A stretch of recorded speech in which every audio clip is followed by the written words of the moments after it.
جو ہے وہ کما سکتے ہیں.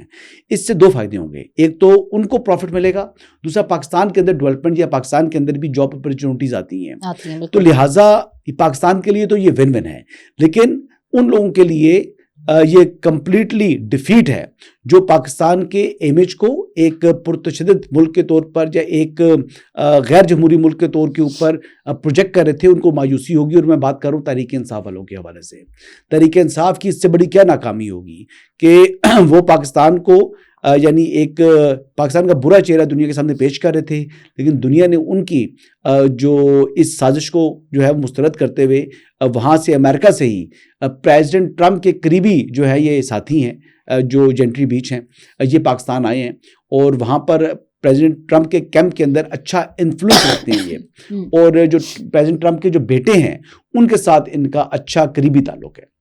تو اس لیول کا آدمی جب پاکستان آ رہا ہے اور ڈیلیگیشن کو ہیڈ کر رہا ہے اور پھر یہاں پر آ کر پریس کانفرنس کر رہا ہے, پھر میں نے دیکھا کچھ لوگوں نے یعنی یو ایس ایمبیسی کو ای میلز کی کہ جناب کیا آفیشیل کیپیسٹی میں ہے یا نہیں, تو وہ بندہ خود کہہ رہا ہے کہ میں پرائیویٹلی آ رہا ہوں.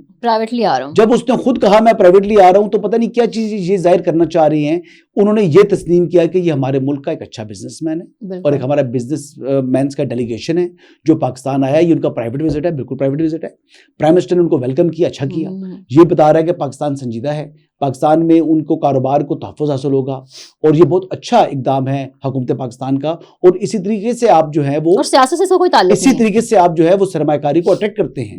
یہ ہر ملک کی خواہش ہوتی ہے کہ اس کے ملک کے اندر سرمایہ کاری ہو, اور پاکستان کی بھی خواہش ہے چاہے امریکنز آ کر کریں, بلکہ میں تو کہتا ہوں پوری دنیا کے پاکستان میں سرمایہ کاری کریں. پاکستان کی تو ضرورت بھی ہے, پاکستان کی ضرورت ہے جی. جتنے زیادہ لوگ آئیں گے, جتنے زیادہ لوگ انٹرسٹ کریں گے, اتنے اچھا جو ہے وہ ایک کمپٹیشن ہوگا. دیکھیں دنیا کی کمپنیز آتی ہیں پاکستان میں کسی پروجیکٹ کے لیے اور وہ آپس میں کمپٹیشن میں آتی ہیں, تو اس کا فائدہ پاکستان کو ہے نا. بالکل.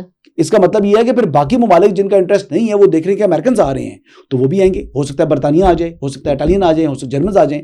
تو اس طرح آہستہ آہستہ یہ پاکستان کا ایک اچھا امیج جا رہا ہے. دیکھیں نا ایس سی او ہوئی, اب ایس سی او کا جب کامیاب انعقاد کیا تو اٹ شوز, اٹ ریفلیکٹس کہ پاکستان ایک محفوظ ملک ہے.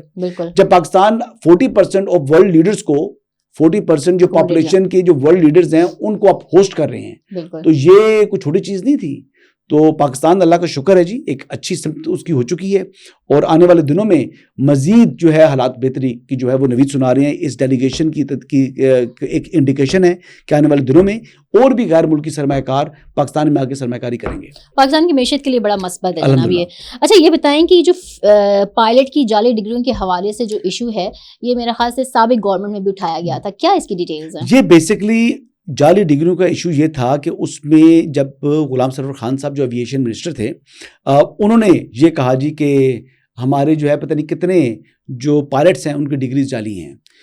اس بات کے اوپر ہوا یہ کہ یورپ اور امریکہ کے لیے جو پی آئی اے کی فلائٹس تھی وہ بند کرتی تھی, تو اس سے بڑا نقصان ہوا ہے, کئی ارب روپے کا نقصان ہوا ہے. تو وفاقی کابینہ نے اس معاملے کی, اس بیان کی, اس سارے جو سازش ہوئی تھی اس کی تحقیقات کا جو ہے پر غور کرنا تھا کہ تحقیقات کا حکم دیا جائے.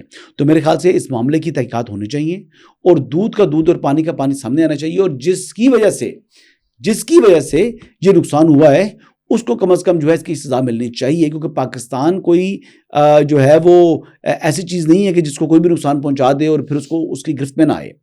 دیکھیں نا, یا تو ڈگریاں جعلی ہوتی تو پھر تو بات درست تھی. جب ڈگریاں بھی جعلی نہیں ہیں اور ایک اچھے جو پائلٹس تھے, بلکہ ملک بھر میں پاکستانی پائلٹس کو آپ کے اوپر آپ نے کوشچن مارک کھڑا کر دیا ایک ویک سٹیٹمنٹ کے ذریعے. آپ کا ایویشن منسٹر جب اس قسم کی سٹیٹمنٹ دے تو اس کا امپیکٹ آتا ہے, اور دنیا نے اس امپیکٹ کو بڑا سیریسلی لیا کہ یہ اپنا ہی ملک جو ہے نا وہی بات ہے جسے پی ٹی آئی کرتی ہے, اور یہ بھی پی ٹی آئی کے منسٹر تھے. اب تو آئی پی پی میں جا چکے ہیں, استحکام پاکستان پارٹی میں, لیکن اس وقت یہ پاکستان تحریک انصاف کے تھے. اور مزے کی بات یہ ہے کہ ان کو پھر وزارت سے ہٹایا نہیں تھا, ان کی وزارت تبدیل کی گئی تھی. اوکے جی نہیں, یہ تو بہت ضرورت بھی ہے کیونکہ ابھی حال ہی میں تو پی آئی اے سے انٹرنیشنل پروازی پابندی ختم ہوئی ہے, تو اگر یہ انیشیٹو گورنمنٹ لیتی ہے تو اور اچھا امپیکٹ جائے گا. میں نہیں خیال کہ ان کی وزارت بھی تبدیل کی گئی تھی, مجھے صحیح یاد نہیں آ رہا, لیکن ان کے اوپر کوئی چیز نہیں ہو سکی. ایویشن منسٹر تھے غلام سرور خان صاحب بالکل, اور ہاں ووٹ آف نو کانفیڈنس کے بعد یہ گھٹے ہیں. میرے خیال سے وزارت بھی تبدیل نہیں ہوئی تھی ان کی. اچھا جی. اچھا حسن, آپ نے ڈیلی کے شو میں جو ہے مذاکراتی عمل کو ڈسکس کر رہے ہیں. مذاکراتی عمل بظاہر تو ختم ہی دکھائی دے رہے ہیں, ایون دو کہ حکومت کہتی ہے کہ ہم اسٹل ہیں یہاں پر, پی ٹی آئی کہتے ہیں ہم بھی اسٹل بات بڑھا رہے ہیں, لیکن کس سے بڑھا رہے ہیں یہ نہیں. آپ کو کیا لگتا ہے 31 جنوری تک کوئی ہوپ ہے؟ دیکھیں اب کل کا دن ہے, کیا ہوپ ہے, مجھے تو کوئی ہوپ نہیں ہے. لیکن دیکھیں بڑی بڑی بڑی بڑی بیوقوفی, بڑی حماقت کی ہے. اگر احمقوں کے سر پر سینگ ہوتے تو پی ٹی آئی والوں کے سروں پر 12 سینگ ہونے تھے. میں سیریس بتا رہا ہوں. دیکھو بات یہ ہے کہ اگر پی ٹی آئی والے آ جاتے, مذاکرات میں بیٹھ جاتے اور یہ دیکھتے کہ جو ان کے مطالبات ہیں, 2 ہی مطالبات تھے نا, اس پر حکومت نے کیا کچھ ان کو پیش کیا ہے, کیا وہ مسترد کر دی ہیں, ان کے منہ سے کہلواتے نا کہ جی ہم آپ کے مطالبات تسلیم نہیں کرتے. لیکن میرا خیال ہے کہ حکومت نے, جو میری اطلاعات ہیں کہ حکومت نے پارلیمنٹری کمیشن بنانے کے حوالے سے ایک تجویز رکھی تھی کہ جب بیٹھیں گے تو جوڈیشل کمیشن کی جگہ پارلیمنٹ کا ہائی پاورڈ کمیشن جو ہے وہ تشکیل دینے کے حوالے سے انہوں نے پیشکش کرنی تھی. لیکن اس حد تک بھی پیشنس شو نہیں کی پاکستان تحریک انصاف نے, اور وہ یہ کہہ سکتے تھے کہ جی ہمارا تو مطالبہ جوڈیشل کمیشن کا تھا اور یہ پارلیمنٹری کمیشن کیوں لے کر آ گئے ہیں. تو ویسے اس کا جواب بڑا سمپل ہے کہ ججز بھی, جو جوڈیشل کمیشن ہوتا ہے وہ بھی خود تحقیقات نہیں کرتا, تحقیقات کرنے کی ان کے پاس کیپیسٹی نہیں ہوتی. وہ بھی جو ایجنسیز ہوتی ہیں گورنمنٹ کی انہیں کو استعمال کرتے ہیں, چاہے وہ ایف آئی اے کو استعمال کریں, چاہے پولیس کو استعمال کریں, چاہے آئی بی کو استعمال کریں, چاہے جے آئی ٹی بنوا دیں جس میں ایم آئی کو ڈلوا لیں, جس میں آئی بی کو ڈلوا لیں, جس میں ایف آئی اے کو ڈلوا لیں, جس میں اسپیشل برانچ کو شامل کر لیں. یہی ہوتا ہے, یہ کام تو پولیس والوں کا کام ہے, انویسٹیگیٹرز کا کام ہے کہ وہی انویسٹیگیشن کر سکتے ہیں.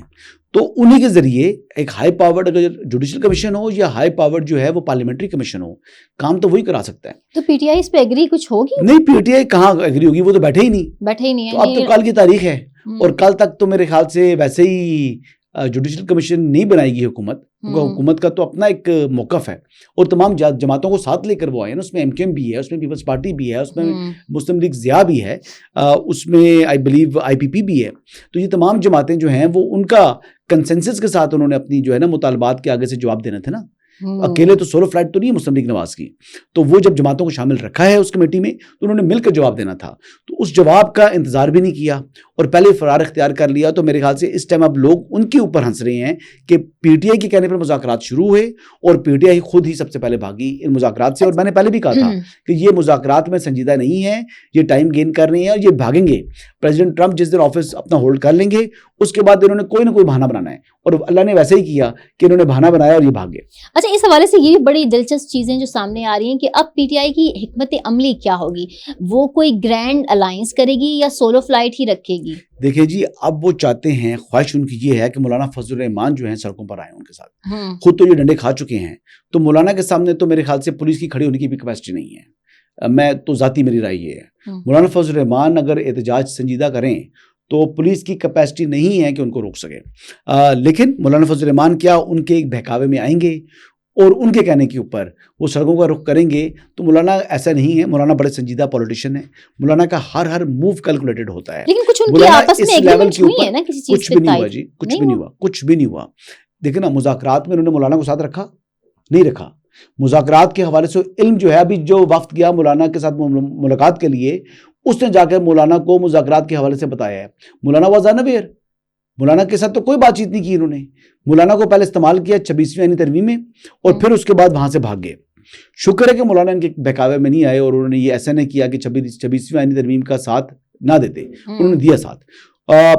پھر مولانا کا جو مدرسوں کے حوالے سے, جو رجسٹریشن کے حوالے سے جو معاملہ تھا, اس کے اوپر پہلے حکومت نے اس سے فرار اختیار کرنے کی کوشش کی, لیکن پھر انہوں نے مولانا کے سامنے گھٹنے ٹیکے حکومت نے.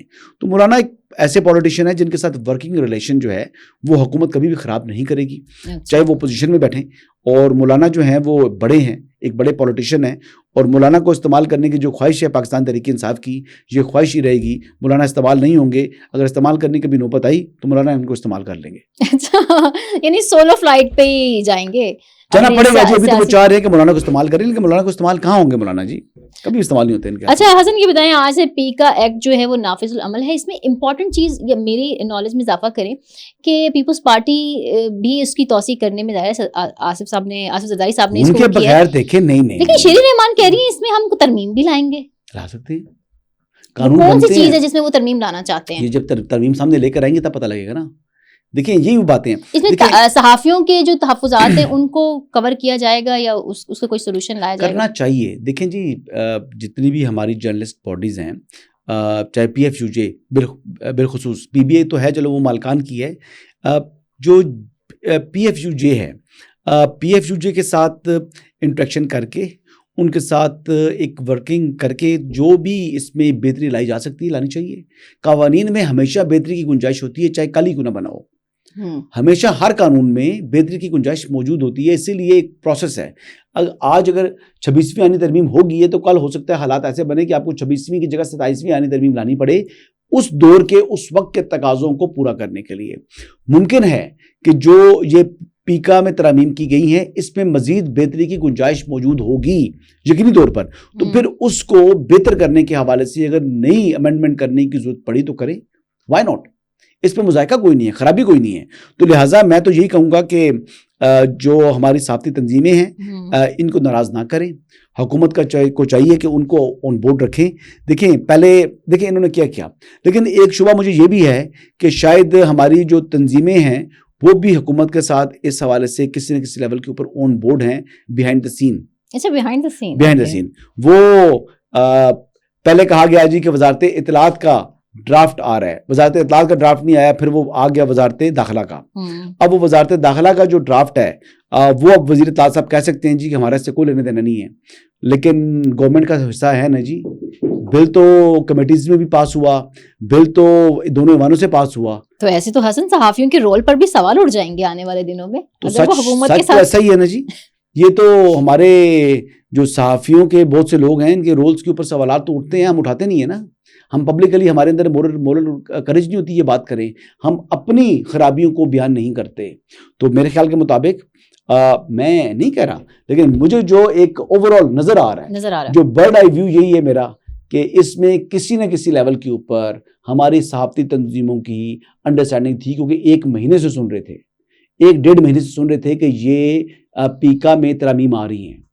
ٹھیک ہے, اور ان ترامیم کے اوپر جو ہے انہوں نے کہا جی ہم نے پہلے رابطہ کیا, لیکن ہمیں وزیر اطلاعات نے یہ کہا, پی ایف یو جے کے جو پریزیڈنٹ ہماری یہ بات کر رہے تھے, تو جب نہیں کیا تو پھر پریزیڈنٹ جو وزیر اطلاعات نے کمٹمنٹ کی تھی آپ سے اور وہ کمٹمنٹ پوری نہیں کی تو انہوں نے کہا استعفیٰ دینا, ڈیمانڈ کریں. ان کے خلاف ایک لفظ نہیں بول رہے, اس کا مطلب آپ ملے ہوئے ان کے ساتھ. بڑی سمپل سی بات ہے نا. یا تو آپ کے ساتھ دھوکہ کیا مسٹر انفارمیشن نے, اگر کیا تو آپ ان کا استعفے کا ڈیمانڈ کریں, کہیں جی اس سے کام ہمارا احتجاج ختم نہیں ہوگا. اور اگر نہیں کیا اور آپ ملے ہوئے ان کے ساتھ تو پھر یہ بات سامنے آنی چاہیے. بالکل, دونوں میں سے ایک بات تو ہے نا میڈم. بالکل, ایسے نہیں ہو سکتا جیسے یہ دنیا کو بیوقوف بنا رہے ہیں تو ہم بھی کہیں جی ہم بھی بیوقوف ہیں. ایسے نہیں ہوتا نا, یہ ڈرامے نہیں کرنے چاہیے. چلے دیکھتے ہیں آنے والے دنوں میں کیا اس میں ڈیولپمنٹ ہوتی ہے. بہت شکریہ سر آپ کا. ویورز مزید انسائٹس تک ہمیں اجازت دیجیے. اللہ حافظ.